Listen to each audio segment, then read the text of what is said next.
살아계신 하나님, 좋으신 하나님, 우리의 생명 호흡을 연장하시고 우리의 생사화복을 주관하사 우리의 인생을 붙들고 계시는 고마우신 우리 아버지 하나님, 오늘 하루의 삶을 우리에게 허락하셔서 주님과 함께 살게 하시고 말씀 듣고 기도하고 또 하나님 바라보며 하루를 시작할 수 있는 기회와 특권 주신 것을 감사합니다.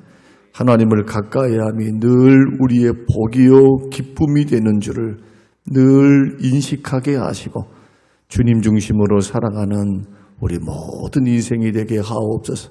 오늘 하루도 우리 식구들의 생명과 재산을 지켜 주옵소서. 자녀들에게 복을 주옵소서. 건강을 지키시옵소서.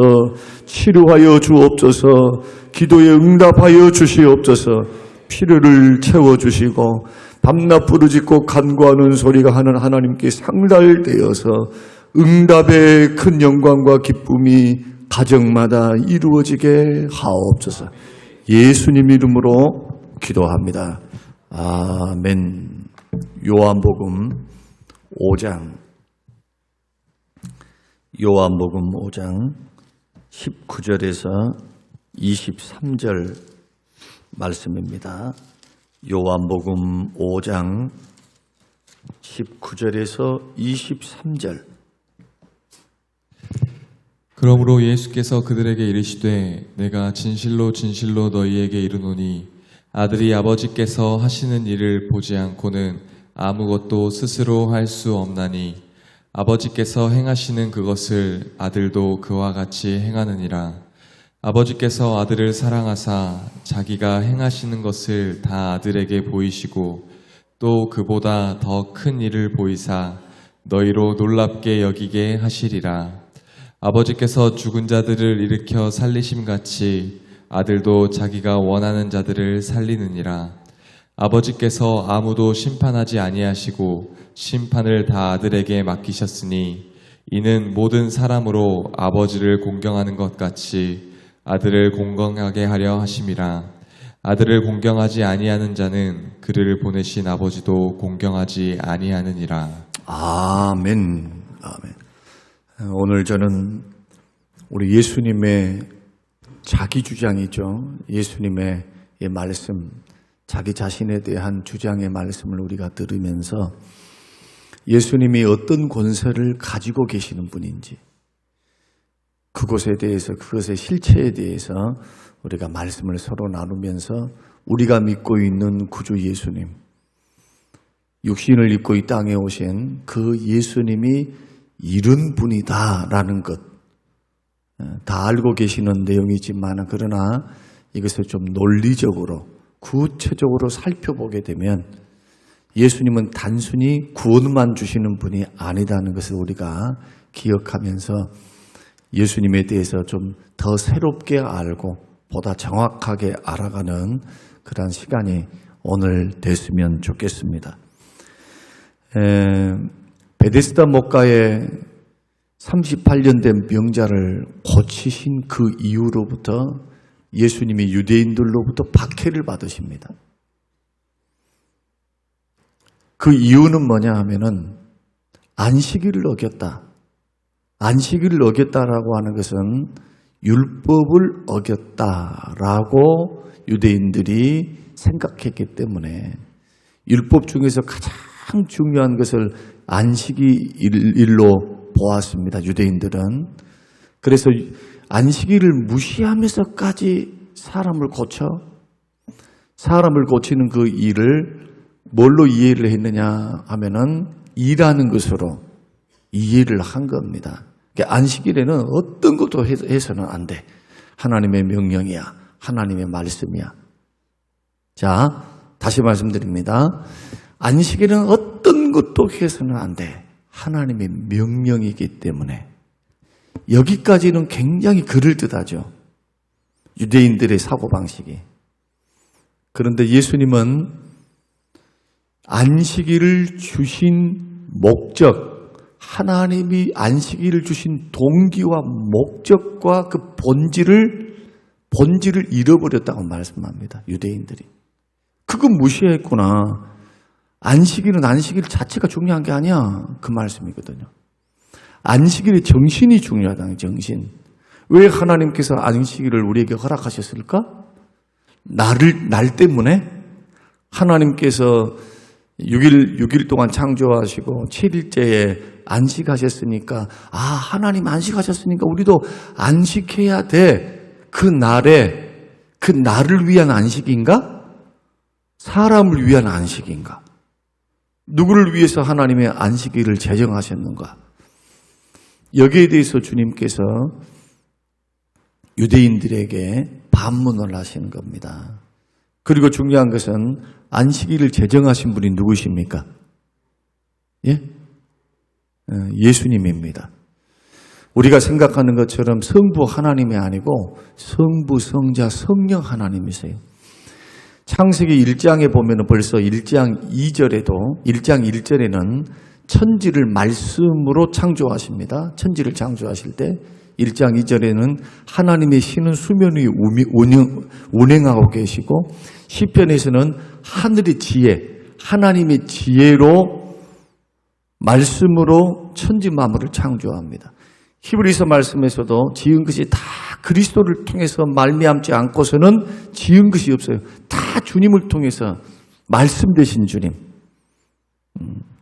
성부, 성자, 성령 하나님께서 창조에 동일하게 관여하십니다. 사람을 지을 때도 어떻게 하신가요?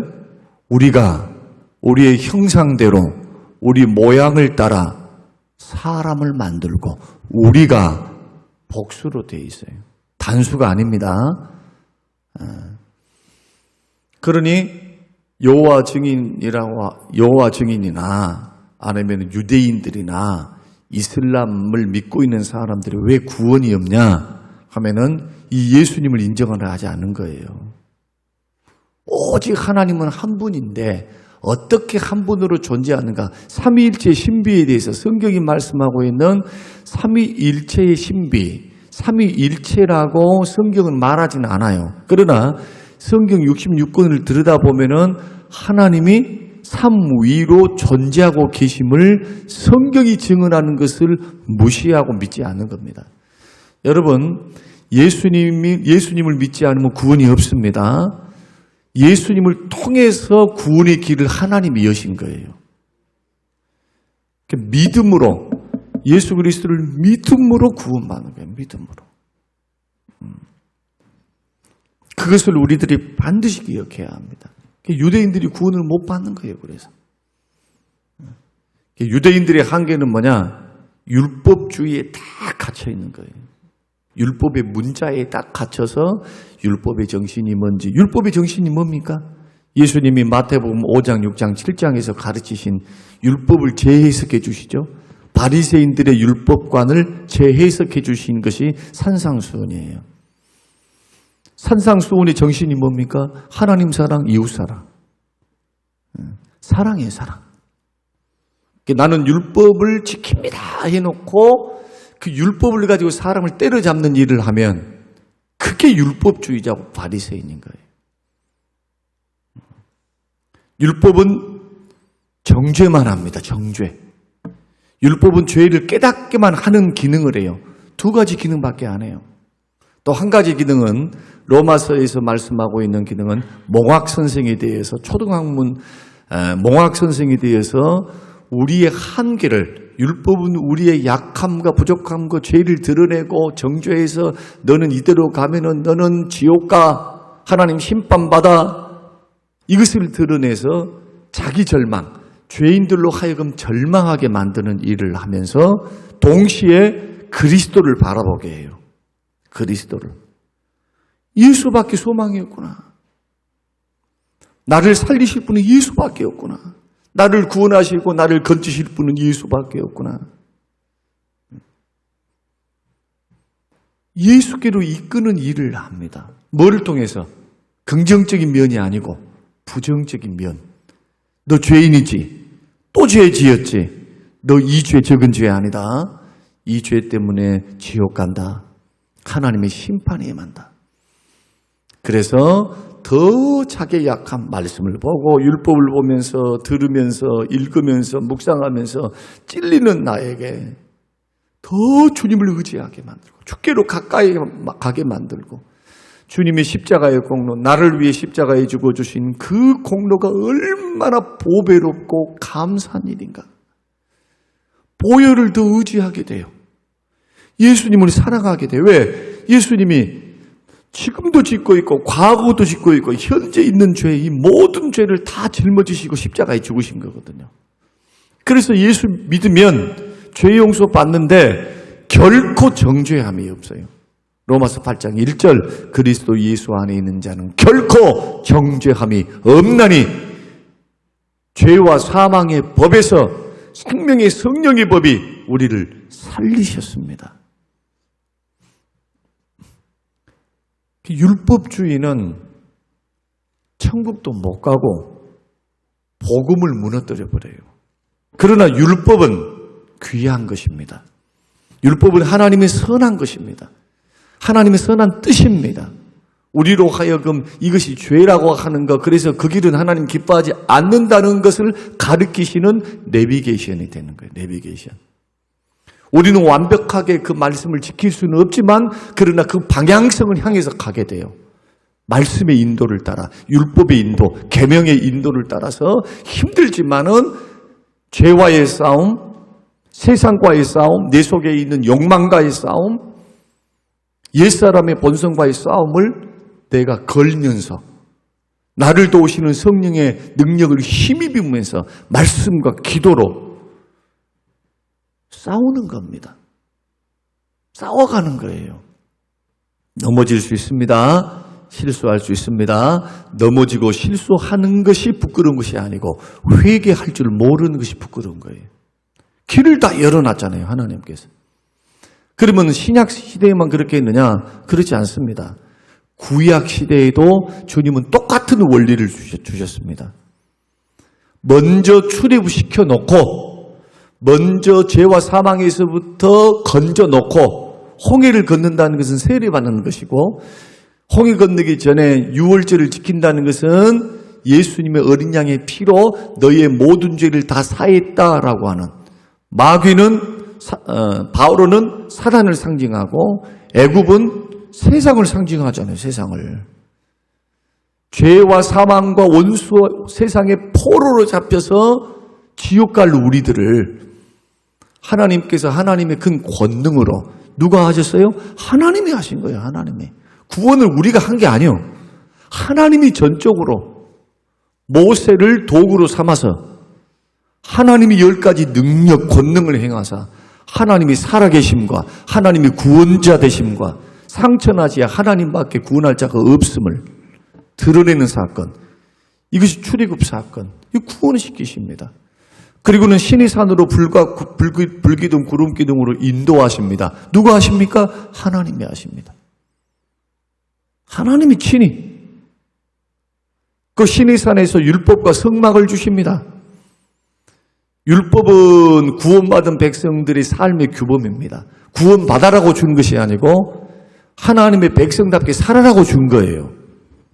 구원시켜놓고. 그 다음에 그들의 노예 근성, 400년 동안 노예로 살았으니 그 생각과 그 DNA가 완전히 어떻겠습니까? 죄인이죠, 죄인. 뼛속같이 죄인이지. 그러니 넘어져요, 또. 불평 원망합니다. 죄를 짓습니다. 그러면 언제든지 찾아오너라. 성막을 통해서 만나줄게.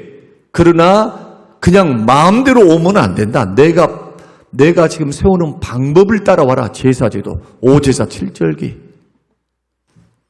제사장들도 그냥 오면 안 된다. 반드시 번제단을 통해서 제사를 드리고 물두멍에서 손과 발을 씻고 그리고 성소에 들어와라. 지성소에는 또 아무나 못 들어온다. 대제사장만 들어온다. 내가 지명한 사람만. 다 살 길을 열었어요. 단지 구약하고 신약이 다른 점은 뭐냐? 신약은 예수님이 영원한 단번에 죽으심으로 영원한 제사를 지냈기 때문에 이제는 더 이상 제사가 필요 없고 성막이 필요 없어요. 예수님이 성전이고 성막이니까. 한 사람만 들어간 게 아닙니다. 대제사장. 예수님이 대제사장 되사 완전히 죄 사하는 제사를 드리셨기 때문에 지성소에 날마다 우리는 들어가는 거예요. 지금 예수 이름을 부르면 여러분들은 바로 지성소로 바로 들어가요. 하나님 보좌 앞에 딱 서 있는 거예요. 기도가. 그래서 기도라고 하는 이 권세입니다. 예수님이 우리에게 허락하신 권세, 주님이 이루신 구원의 권세예요. 이게 화장실이 됐든 어디가 됐든 우리가 생각할 때는 이것이 굉장히 불경건하고 생각하겠죠. 그렇지 않아요. 감옥에 갇혀 있든 내가 범죄를 해놓고 지금 성령께서 찔림을 주셔서 내가 비통한 가운데서 어느 곳에 엎드려 있든지 그 엎드려 있는 곳은 지성소입니다. 성막을 주신 이유, 예수님이 존재하신 이유, 죄인들을 만나시고 구원 주시려고. 그러나 어떤 사람에게 믿고 회개하는 사람, 믿고 찾아오는 사람, 그래서 이것은 내가 해야 돼요. 내가 해야 돼. 구원받고 난 후에 이것은 내가 해야 돼. 성령께서는 자꾸 우리에게 감동을 통해서 너 회개하라 이렇게 말씀도 하시고 너 나오라 이렇게 말씀도 하시고 너 기도하라 라는 감동을 주시고 너 사랑하라 라고 하는 감동을 마음의 소원을 일으켜서 주님이 일하셔요. 성령께서 지금. 그것을 분별하면서 예수의 이름을 부르면 그곳이 지성소라니까요. 주님 만나는. 절차가 필요 없어. 절차가.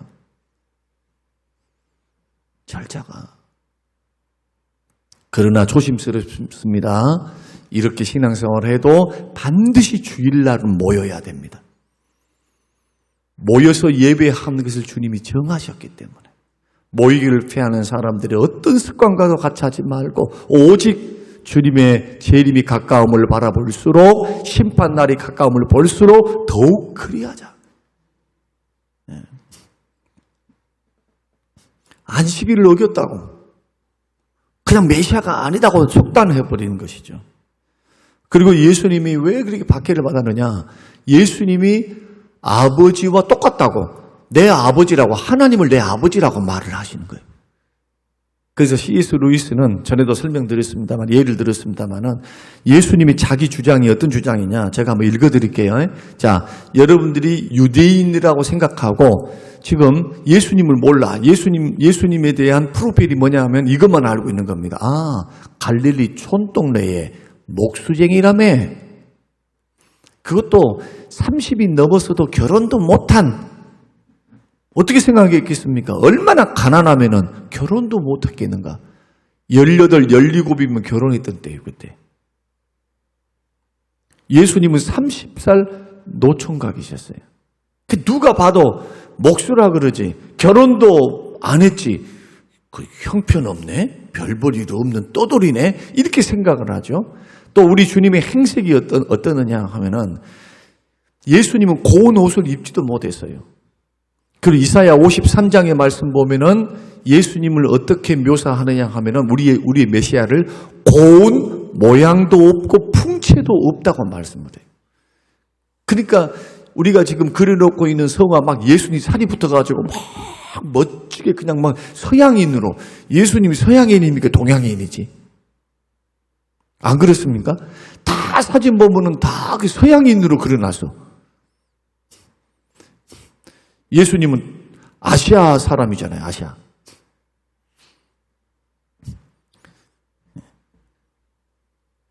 그 풍채도 없고 고운 모양도 없으신 그분을 이렇게 쳐다보는데 뭐라고 말을 하냐면 이렇게 말합니다. 내 아버지께서 일하시니 나도 일한다. 아들을 공경치 않는 자는 그를 보내신 아버지를 공경치 아니한다. 나를 알았더라면 내 아버지도 알았으리라. 나와 아버지는 하나이니라. 나를 본 자는 아버지를 보았거늘 어찌하여 아버지를 보이라 하느냐. 빌립에게 하신 말씀이죠. 내가 아버지 안에 있고 아버지께서 내 안에 계심을 믿으라. 제자들에게도 말을 하고 유대인들에게도 말을 합니다. 이 아버지가 누구신데요? 여호와 하나님. 하나님과 동등하다.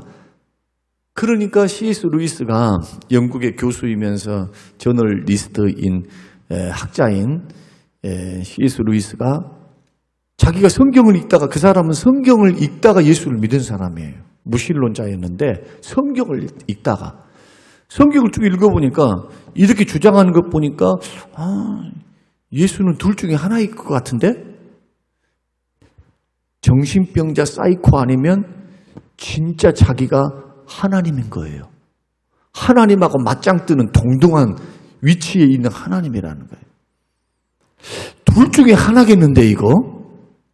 지금까지 기독교 역사를 보게 되면 그 수많은 사람들이 이 신앙 때문에 순교를 하고, 이 믿음 때문에 사람이 변화를 겪고, 이 믿음 때문에 인생이 달라지고, 세상을 바라보는 관점이 달라지잖아요. 돈을 버는 목적도 달라지고, 결혼을 하는 목적도 달라지고, 삶을 살아가는 방향이 달라져 버려요. 예수 때문에. 분명히 뭔가는 있는 것 같은데, 그러나 믿을 수는 없어. 왜? 과학적으로 증명이 안 되니까. 본 적이 없으니까. 자기는 자연과학을 하는 교수니까. 도저히 믿을 수가 없었어요. 성경을 읽다가 이 문제에 부딪힌 거예요. 그러면서 샅샅이 살핀 겁니다. 도대체 성경에 기록된 사람들의 증언이 뭐냐 도대체. 예수님은 이렇게 자기 증언을 했다 할지라도 나머지 사람들의 증언을 보니까 예수님의 메시아라고 하는 증언이 너무 많은 거예요. 너무 많은 거. 법률적으로 바라볼 때, 법적으로 바라볼 때 이것은 하나님의 아들이 아니면 할 수 없는 일이라, 이거 증언들이. 그래서 자기는 믿을 수밖에 없는 이유를 그렇게 설명을 하고 있는 겁니다. 그러니까 예수 믿었어요. 그리고 주옥 같은 그 많은 책을 쓰게 되었던 인물이 C.S. 루이스입니다. 오늘 제가 왜 이렇게 장황한 말씀을 드리냐 하면은 예수님이 자기 주장은 하나님이란 주장이에요. 우리가 믿고 있는 하나님 어떤 하나님이냐? 하나님이시면서 아버지께서 행하시는 일을 아들도 똑같이 하는 그러한 하나님이십니다. 예수님의 권세. 19절, 아버지께서 행하시는 그것을 아들도 그와 같이 행한다. 그러면 아버지가 행하신 일이 뭔가요? 죄인을 구원하시는 일을 하십니다. 그러면 하나님이 언제 죄인을 구원하신 일을 했습니까? 하늘에 계셨는데. 아니요. 창세기를 보세요. 6일 창조 딱 하신 후에 하나님께서 안식하셨죠, 하루를. 그리고 난 후에 아담과 하와가 뭐합니까? 범죄해서 넘어졌어요. 범죄해서 넘어지시니까 그 순간부터 뭘 하십니까? 일하십니다. 일을 하셔요. 죄인 구원하시려고. 여자의 후손을 보내줄게부터 시작해 약속을 계속 하시면서 구원해 나가세요. 가인도 만나주시고, 아벨도 만나시고, 아담도 만나시고, 죄인들 찾아다니셔. 하나님께서. 구원하는 일을 지금 어떻게 하십니까? 성령, 예수님을 보내신 그분이 성령, 아버지의 영, 아들의 영이신 성령을 보내서 지금도 죄인 구원하신 일을 해요. 마찬가지로 예수 믿는 저와 여러분들도 그래서 선교하고 전도하는 일을 부지런히 해야 돼요. 지금까지 하나님이 일하시거든요. 예수님께서는 그 일을 우리에게 맡기셨어요. 우리에게.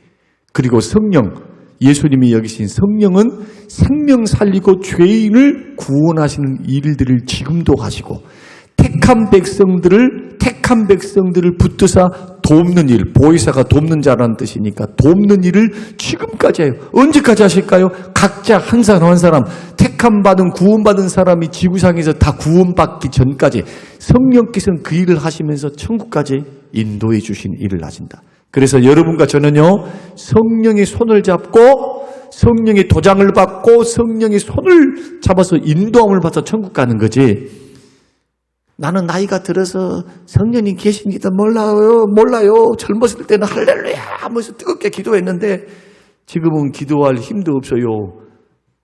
성령님은 떠났나 봐. 아니요. 천국 갈 때까지 성령님은 나의 손을 놓지 않습니다. 예수님처럼 보혜사가 되시거든요. 얼마나 감사해요. 그래서 우리는 생명 살리는 일을 해야 합니다. 여러분 교회 생활하면서요, 생명 살리는 일을 하세요. 믿습니까? 절대로 거친 돌이 되지 말아야 돼요. 거친 돌. 비싼 밥 먹고 그 큰 은혜를 받아놓고 형제 살리는 일을 해야지. 형제. 위하는 일, 세우는 일, 사랑하는 일, 이런 일에 더 특화되어 있어야지. 우리 교회는 그래서 좋은 교회예요. 그래서 제가 자신 있게 말씀드릴 수 있는 것은 여타의 다른 교회에 비해 볼 때에 우리 교회는 그 방향으로 가고 있어요. 본질을 향해서. 율법의 본질이 사랑이거든요. 그렇게 인도해 가고 있는 거예요. 제가 지금. 두 번째는 아버지께서 행하시고 보여주신 일을 한다. 다시 말씀드리면 예수님은 스스로 하지 않으셨어요. 이 땅에 사시면서 예수님은 언제나 아버지께 하나님 중심으로 사셨습니다. 아버지께서 행하신 것 보고 말씀해 주신 것, 가르쳐 주신 것 듣고 이 말을 오늘 적용하면 그 말이에요. 하나님 말씀 따라서. 할렐루야. 그래서 제가 큐티 하라. 그냥 큐티 멋지게 큐티 해볼랍니다 하면서 한 달치, 두 달치, 세 달치 큐티집 가가지고 사갖고 하는데 그거 일주일 못 간다니까. 안 돼. 그래서 새벽 설교 들으면 그 들은 것을 느낀 점을 적어보고 C형, D형 느낀 점하고 결단과 적용만 해봐라. 본문 적어놓고 날짜 적어놓고 오늘 주시는 말씀이 나에게 주신 말씀이 이거였고 깨달음이 이거였고 회개하시는 말씀 느꼈던 것들을 적어보는 거예요. 한 줄, 두 줄로. 그리고 그것을 구체적으로 적용해 보는 거예요. 적용. 오늘 만약에 이 말씀을 내가 느낀 점을 적고 적용해 본다면 예수님 보세요. 예수님은 자기 뜻대로 안 살았다. 아버지 뜻대로 살았다. 이제부터 나는 내 뜻이 언제나 앞설 때가 있다. 회개하면서 반성하면서 아버지의 뜻이 나를 통해서 드러나기를. 주기도문에서 그렇게 말씀해요. 아버지의 뜻이 이 땅에서 하늘에서 이루어진 것처럼 이 땅에서 이루어지도록 하나님 나라가 이루어지도록 구원, 선교, 전도, 영혼 살리는 일. 이것보다 시급한 일이 없거든요. 그러기 위해서는 우리는 반드시 하나님 말씀을 따라서 살아야 되니까 내 뜻 말고 아버지 뜻을 따라서 하루하루 그리스도의 향기와 편지가 되어서 생명 살리고 하나님의 영광 드러내는 일들을 저와 여러분이 해야 될 줄로 믿습니다. 그러기 위해서는 말씀대로 살아야죠. 하나님 중심으로. 세 번째로는 21절 죽은 자를 살리는 권세가 있습니다. 이거 뭐 설명드릴 필요도 없죠. 네 번째가 중요해요. 22절 한번 읽으십니다. 자, 시작. 아버지께서 아무도 심판하지 아니하시고 심판을 다 아들에게 맡기셨으니. 자, 그러면 이제 주목입니다. 예수님이 이 땅 위에 초림되는 구원자로 오셨어요. 그러나 예수님은 구원주만 되신 것이 아니고 심판의 주님이십니다. 그래서 자기가 원하는 자들을 살리십니다. 굉장히 중요한 거예요, 이게. 예수님이 원하는 자를 살리시는 거지. 무턱대고 내가 다 살려줄 게가 아니에요. 20절 말씀 보면 원하는 자는 살리시는 거예요. 죽은 자도. 하나님 예수님이 원하는 자. 어떤 자일까요? 예수님이 사랑하는 자. 어떤 자? 물과 성령으로 거듭나서 예수 믿는 자. 그리고 그 예수님은 심판의 권세가 있습니다. 심판을 주님께 다 맡기셨어요. 재림 예수는 심판이 주님으로 오십니다. 예수님이 심판하십니다. 예수님이 심판의 주님으로 오세요. 모든 권세를 다 주께 맡겼어요. 심판의 권세를. 구원주이시면서도 심판의 주님이.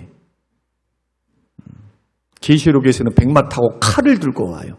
진실과 정의라는 허벅지에는 그 글자가 쓰여 있어요. 그러면서 면류관 쓰고 백마 타고 입에는 칼이 나와요. 다 이게 상징적입니다만은 그렇게 해서 심판의 주님을 오신다. 저와 여러분이 믿는 예수님은 이런 분이다. 자, 오늘 예수님의 권세에 대해서 제가 장황하게 설명을 드렸습니다. 이 설명 들음을 통해서 우리의 적용점을 찾으십시오. 예수님 이런 분이구나. 나는 어떻게 살아야 할까? 나는 오늘 무엇을 깨달았는가? 지금 나의 상황에서, 나의 현재의 지금 상황에서 성령께서는 지금 나에게 어떤 도전을 주시는가? 뭐라고 말씀하시는가? 어디로 나를 인도해 가시는가? 성령께서 말씀을 통해서. 그렇다면 그 말씀 다 붙들고 오늘 새벽에 기도하시고 집에 돌아가셔서 노트에 한번 노트북이나 아니면 이런 데 한번 조용히 정리하면서 주님의 인도를 구하고 한번 써보세요. 주님, 나 이렇습니다. 주님, 나 이렇게 하기를 원합니다. 주님 앞에 결단하며 한번 걸어가 보기를 원합니다. 하나님 나에게 힘을 주세요. 적용도 구체적으로 해보는, 구체적으로. 내가 이러한 부분에서는 아직도 내가 주인이 되어서 내 뜻대로 하려 하는데 주님 이 부분까지도 내가 주님의 뜻을 따라서 주의 인도를 받는, 성령의 인도를 받는 내가 되도록 하나님 나에게 은혜를 주세요. 그렇게 한번 해보기 원합니다. 구체적이어야 돼요. 이런 도전과 은혜가 오늘 하루도 말씀 안에서 있어서 이 권세 있는 예수, 우리 예수님은 권세와 능력과 구원과 은혜가 무한정입니다. 이런 예수님을 찬양하시기를 주님의 이름으로 축원합니다. 고마우신 아버지 하나님 감사합니다. 고맙습니다. 주시는 말씀을 우리가 듣습니다. 그 말씀을 깨닫습니다. 예수님이 이런 분이심을 구체적으로 듣게 하심을 감사합니다. 하나님 아버지, 이 말씀이 우리에게 큰 도전이 되게 하옵소서. 예수님 이름으로 기도합니다. 아멘.